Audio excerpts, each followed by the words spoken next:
Hi there, so this is part 3 of our installment of what I learned from John Frusciante. So I'm going to expand on part 2 here, and this will be on the Mars portion of Stadium Arcadium. So here we go, jump right in. Right off the bat, Desecration Smile. This is what's happening. The chords are just E minor, there are D suspended, 2, and a C major. Okay, so yeah, so right off the bat, E minor, D suspended 2, C.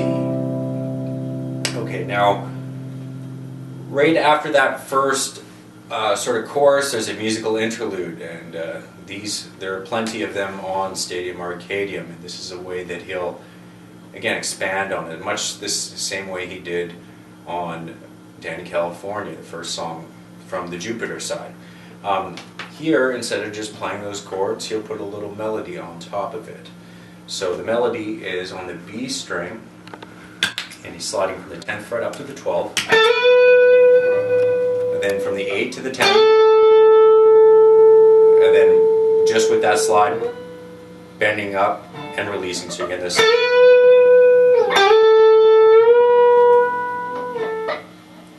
Again, that's sliding up.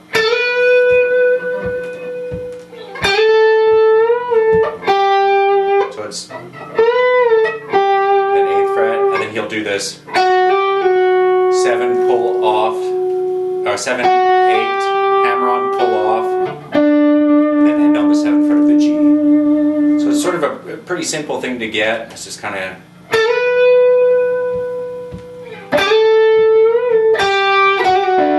sort of thing. It's kind of hard to play, a little bit slow, but let's look at the chords. So on top of that, so we can make sense of that too.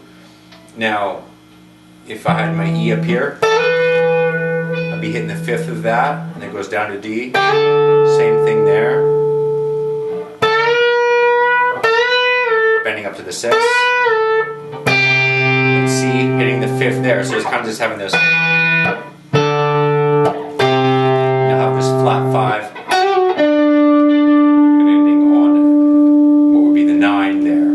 That seems to be a tone also that he really likes. It would be the 9. Okay, so I'll try to put this with the chords I already have looped up here. So again, it's just E minor, D suspended sec 2, and C. Here we go.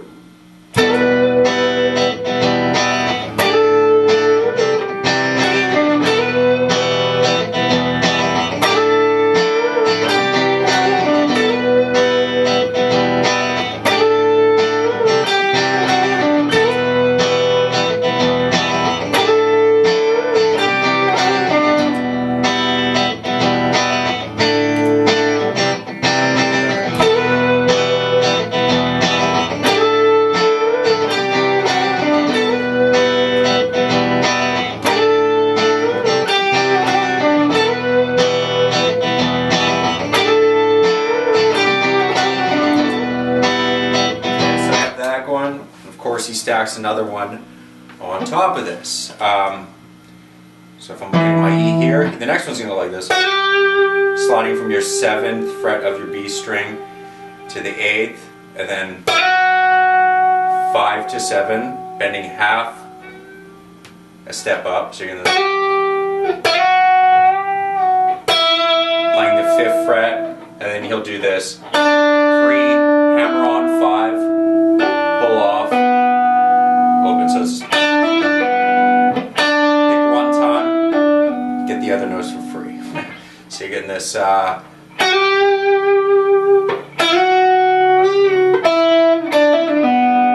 top of that. Now if we look at it, minor 3rd of E minor, the 3rd.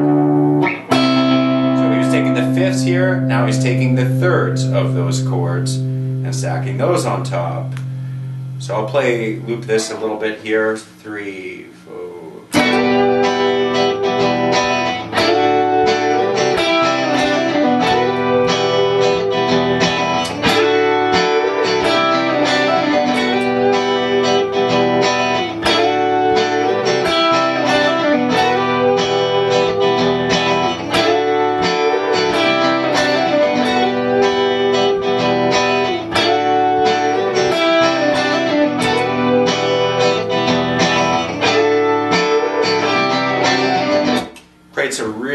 cool effect, right? So again, it just builds that part up.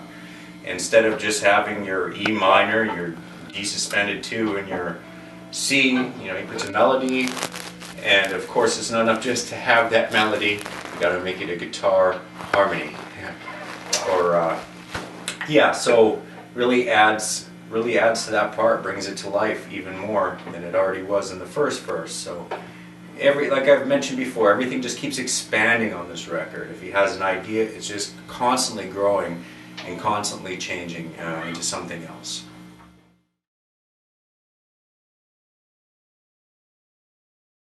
Okay, so next let's talk about Hard to Concentrate. So on this track, the chords would be C, let me see, it would be like C, G, so you're getting this C, if you're just playing open position, G, D, and E minor. So C, G, D, E minor. And of course, this goes back to some of the chord and the inversions and all that stuff. You know, John found a way to be a little more creative with it. So Flea's sort of keeping that low end, and that's super important as well. And I think that it definitely has a lot to do. It definitely influences the choices that John makes on guitar. So here, he's just taking some notes here, and this is really cool. He's doing volume swells. So I'll just go over this briefly. So here's his C here, root and third. So he's just taking that, and a volume swell is where you pick the two notes. So if you strum those, you have their volume down, and at the same time, you bring it up, so you get this really cool effect. And then here, this will be right out of this chord, or G. He's just taking the third and the fifth of that. D, right here, would just be right out of that. Just be the fifth of the root. And then E minor. So you're in this.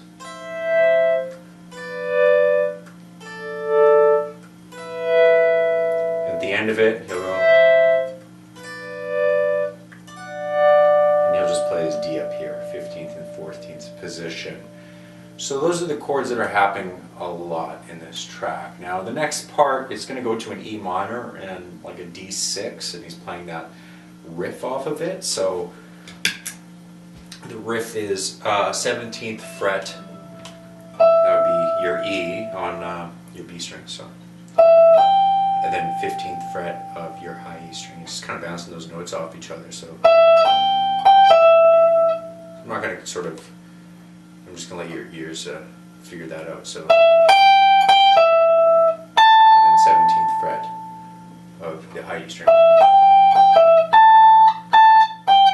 So it's just 3 notes, and it's just the way that they're played, right? I'll play that a little bit.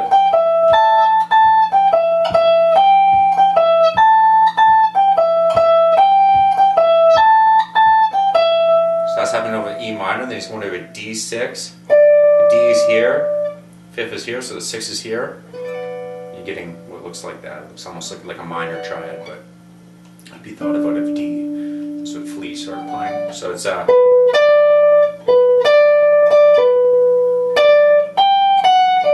using that 15th fret in there on the high E string too.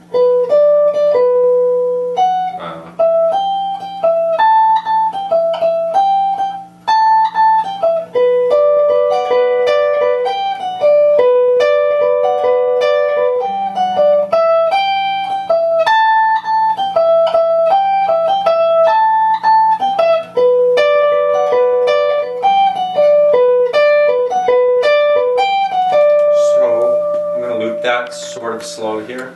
2, 3, 4.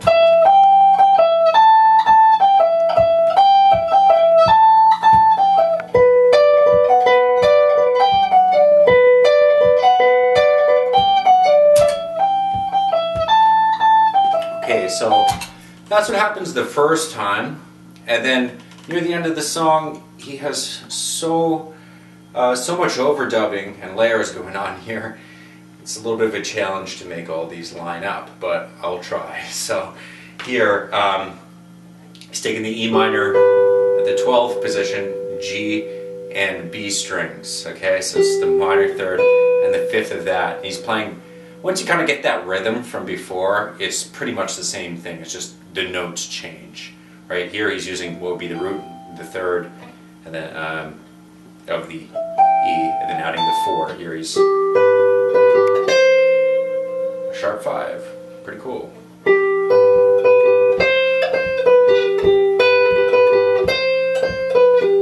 Same sort of idea there, and then he'll take the D down here, and he'll switch it a little bit here, so he'll just play, again that's your D, and the 3rd right under it, he'll go. Hopefully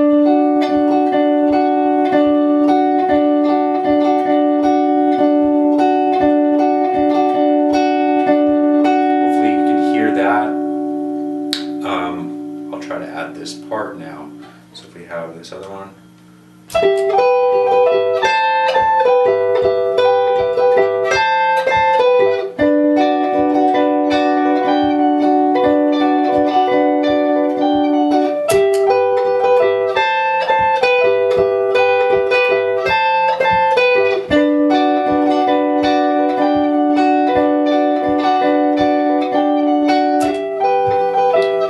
That's going on there, and this is later on in the song. It's not the first time this part comes up, it's the 2nd or the 3rd time. At the end of the song you could hear it, but there's a lot of effects on the guitar, a synthesizer effect or something, or like an octave pedal, and that's sort of adding to the effect as well in the way that it's mixed, so it won't quite sound the same, but this is what's going on. And then on top of that, he'll play this, so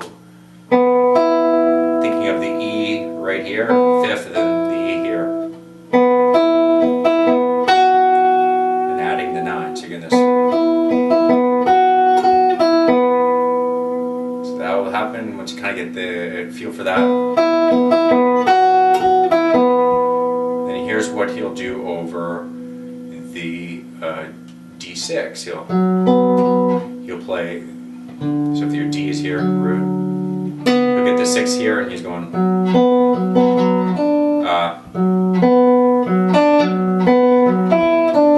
so that one's a little different. It's going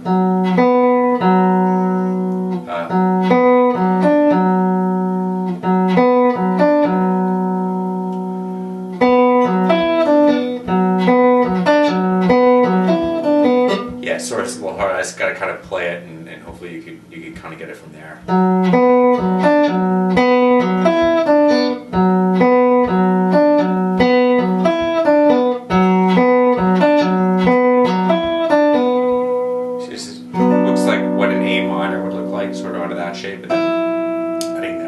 Is really, the way I think about it is I would think of sort of my inversion like that of D, instead of the 5th, adding the 6. If you can see a root there, you can get your 9 there, so that's what helps me a lot with that. So I'm going.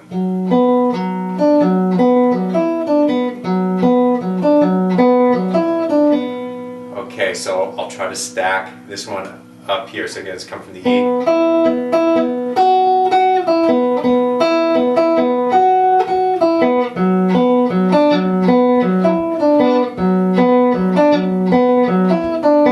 Here we go, 3, 4.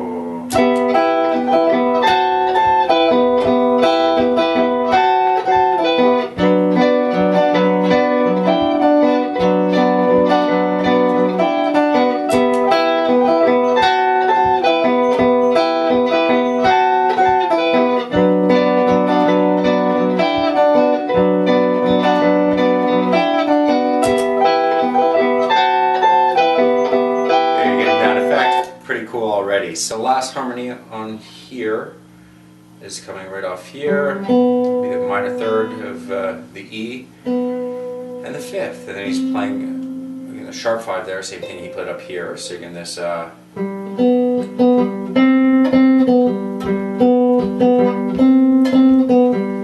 not too bad. And then from the D, we'll be taking the D here. So that's root 3rd,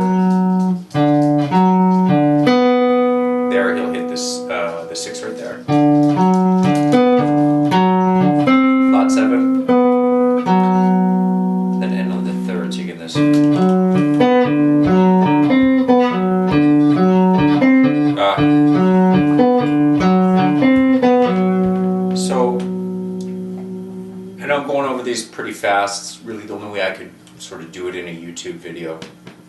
But again, use to slow down the video to halftime, or just pause the video and always come back to it. That's the great thing about a video. So I'll try to add this one in here. So if I have the other 3 lined up, here I go. 3, 4.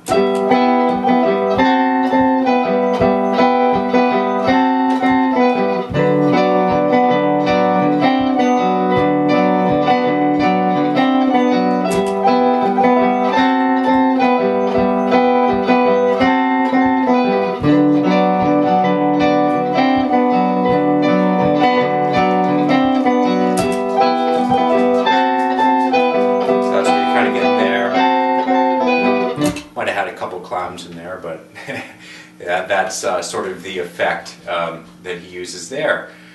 Now the next section of that song, this is the one where he's going,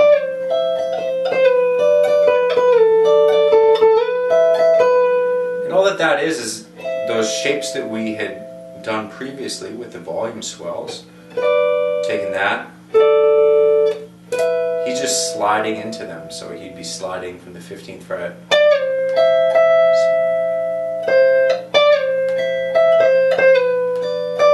There's your G, there's your D, there's your E minor. So you're getting this.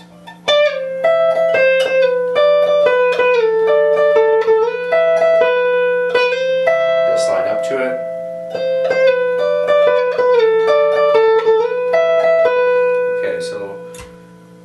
Try to loop that here. 3, 4.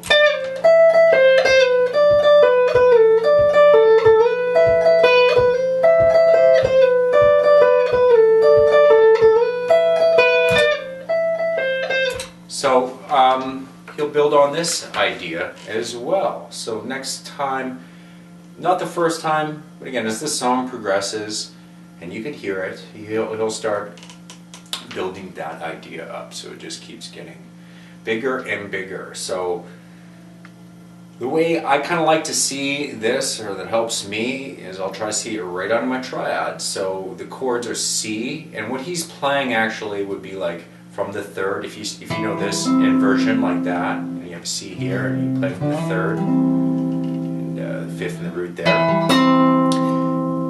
Instead of playing the 5th, you'll play a 6. Like that, and then the G,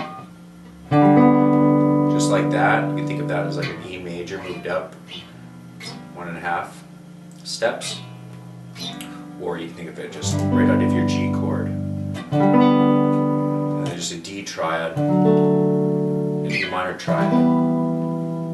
That already sounds pretty awesome on its own. Just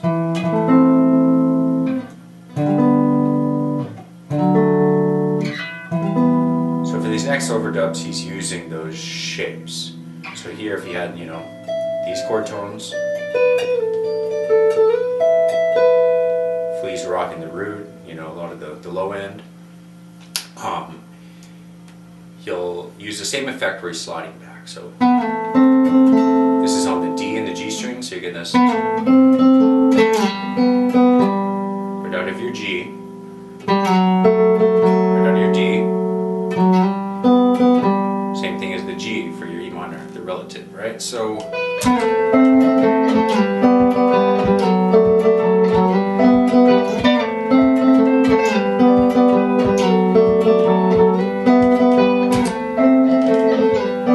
you go. And then he'll put one on top of this too. And this would just be taking sort of those top notes. Okay, so last harmony on top of this, he'd be sliding from the 9th fret of your A string. And he's playing the 5th here, would be from C, so you're going to right out of your G. Again, sliding back from the 7, just for the effect. And then sliding up to 7 here. Sometimes you'll do hammer-ons too. Hammer-ons or slides, it doesn't really matter. It's really just the concept, I think, that matters the most here. So if you're getting this,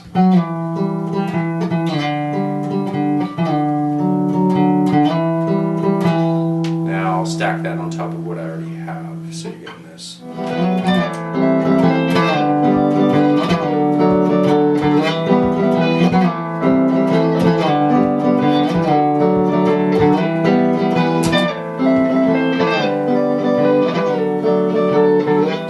that as the effect.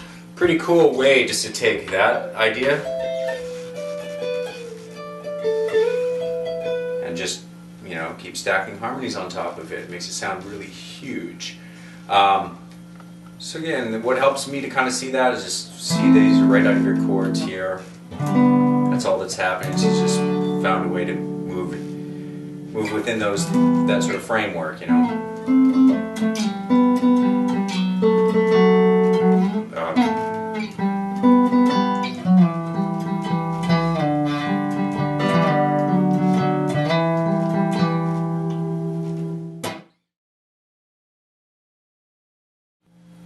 Okay, so Readymade. So here's the riff. Some of you probably already know how to play it. Just be right here. 5th position of the A string. And then just hitting that 5th fret here. So I'm not really going to explain it, I'm just going to explain the concept more than anything. So if you're getting this. Then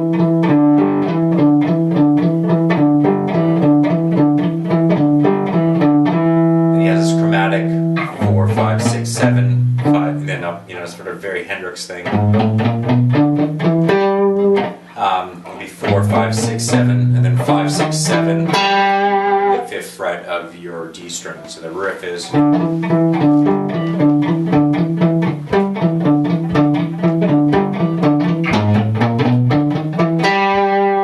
if I have that riff, I'll try to loop that 3, 4.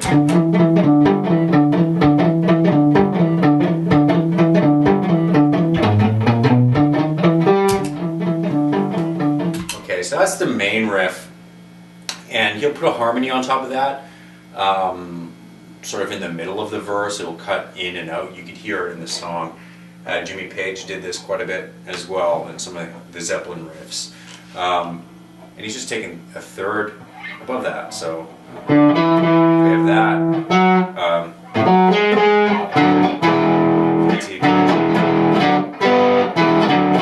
You're getting that sort of effect of a chord, right? So this riff, 4 and 6 on your D string, and then 4 on your G string.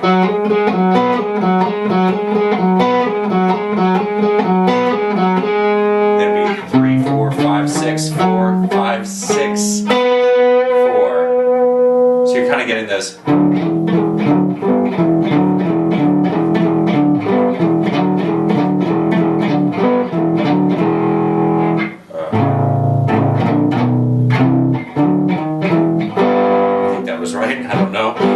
Play the single notes. So here we go.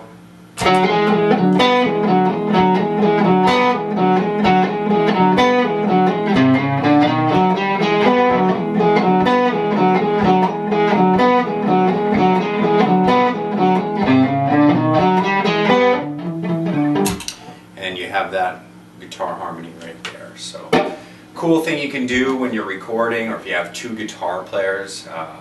I know Thin Lizzy did this a lot, the Eagles, Brian May from Queen, like I said, Jimmy Page, and of course Frusciante is doing this all over Stadium Arcadium. Okay, so much high. So here, if we're looking at the chords, it would just be like he's playing up in the 16th position, or 16th and 14th frets of your D. And your G strings, that would just be right in your F sharp minor. So he's playing this. Just get the 2 notes, then go from there. And then he's going. This would be like in A, but I think there's an E on the bass from Flea. So this,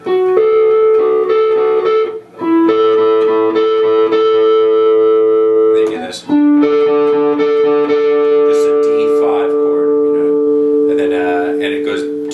And you're just taking the root of the 3rd, singing this.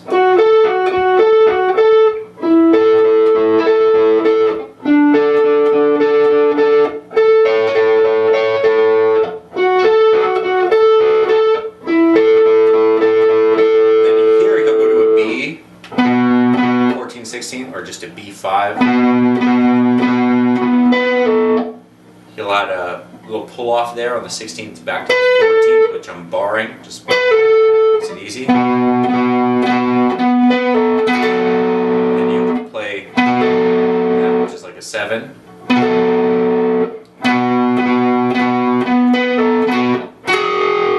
have this cool little B6 here from the 5th and the 6th. Really sounds wrong, but it works pretty well. Just because he brushes by it. He's back to the 7th singing this.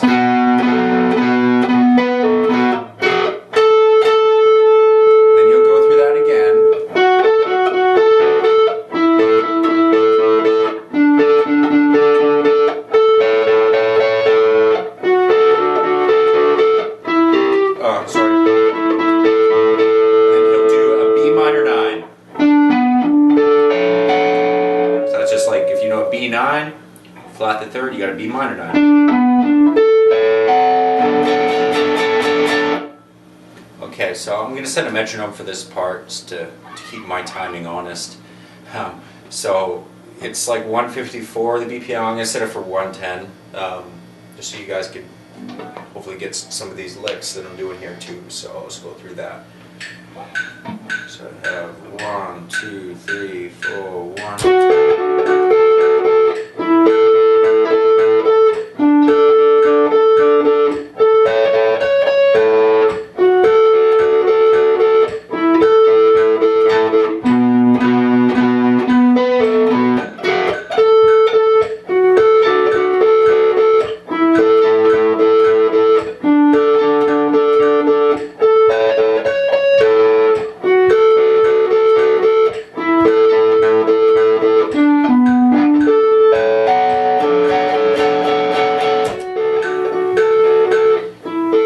Might have been a little bit off on my timing, but that will be okay. Okay, so on the second chorus, he'll put a harmony on top of these. So if he was playing this before on the F sharp minor, he'd just be taking what would be the second note in the previous phrase, which would be the minor 3rd, and then the 5th under it, same picking. And then here, if so he's going. Here he's changing a little bit and he's adding sort of your A over your E. That'd be the 3rd and the 6th of that. Anyway, so if you're getting this, you'd be getting.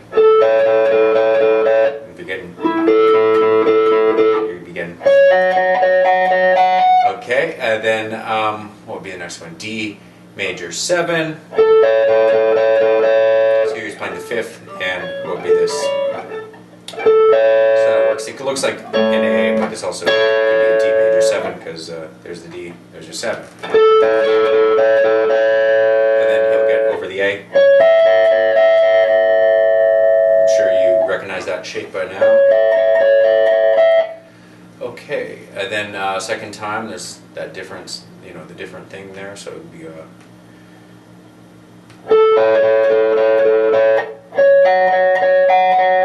and then over the B, he's sliding to the natural 3rd of the B, minor 3rd, 9, so you get this.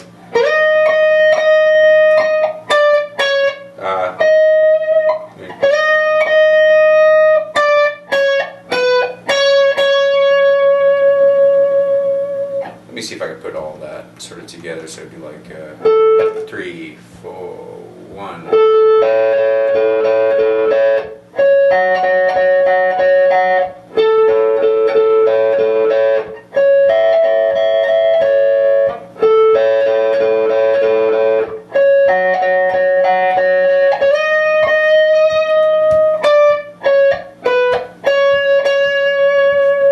And then the second time,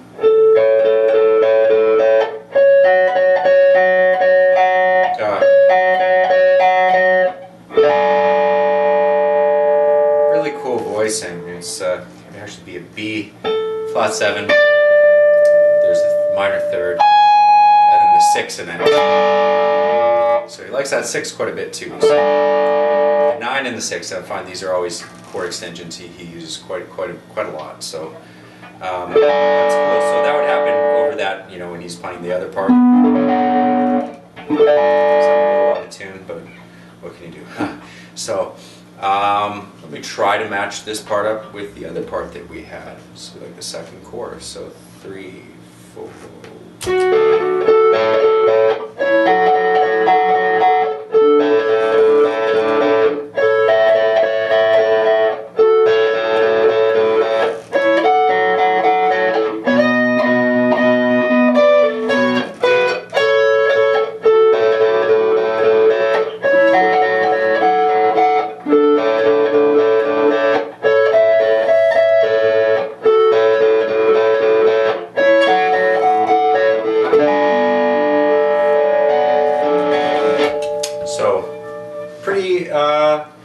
pretty cool stuff.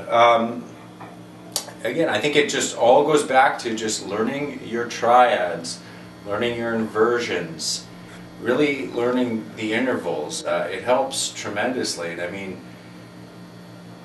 when I'm sort of analyzing this and when I learned it, I didn't really learn this, but I found I've got the most out of it when I do look at it, and then I could use it on my own playing. You know what I mean? If I have a riff like that, you don't have to think in terms of big chords. Like here, he's just taking 2-note voicings.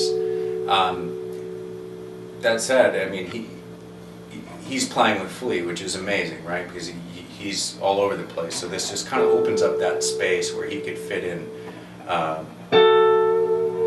well, the frequency spectrum, right? Where Flea has a low end, and then the cymbals and everything. So he's kind of trying to find his place within that. And I think in this song that sort of achieves that. And then again, just kind of always building on that idea. It's just thinking creatively. You know, if you have an idea, how could you if you have a set of chords like these chords, you know, what is every way that you can play in those chords? So I hope you got a lot out of this lesson, and I hope you could use this in your own playing, in your own writing, creativity, and recording. Keep it up. Till next time, rock and roll.